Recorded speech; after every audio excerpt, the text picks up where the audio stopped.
शनि देव की नजर से नहीं बच सके भगवान शंकर।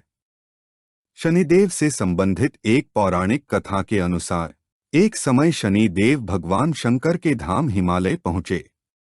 उन्होंने अपने गुरुदेव भगवान शिव को प्रणाम कर उनसे आग्रह किया, हे प्रभु, मैं कल आपकी राशि में आने वाला हूं, अर्थात मेरी वक्र दृष्टि आप पर पड़ने वाली है। शनिदेव की बात सुनकर भगवान शंकर हतप्रभ रह गए और बोले, हे शनिदेव, आप कितने समय तक अपनी वक्र दृष्टि मुझ पर रखेंगे?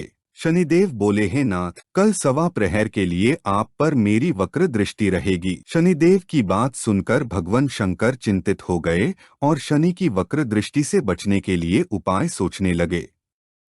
शनि की दृष्टि से बचने के लिए अगले दिन भगवान शंकर मृत्युलोक आए। भगवान शंकर ने शनिदेव और उनकी वक्र दृष्टि से बचने के लिए एक हाथी का रूप धारण कर लिया। भगवान शंकर को हाथी के रूप में सवा प्रहर तक का समय बिताना पड़ा तथा शाम होने पर भगवान शंकर ने सोचा, अब दिन बीत चुका है और शनिदेव की दृष्टि का भी उन पर कोई असर नहीं होगा।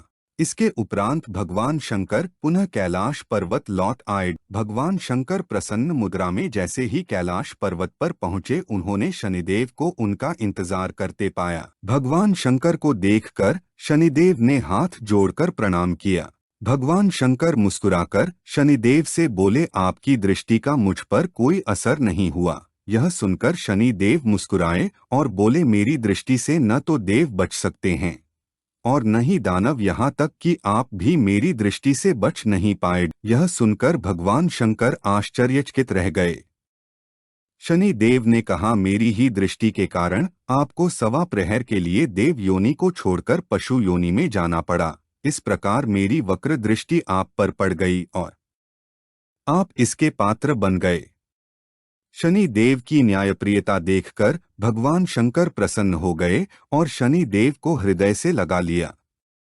नई नई कहानियों के लिए कृपया हमारे चैनल को सब्सक्राइब करें।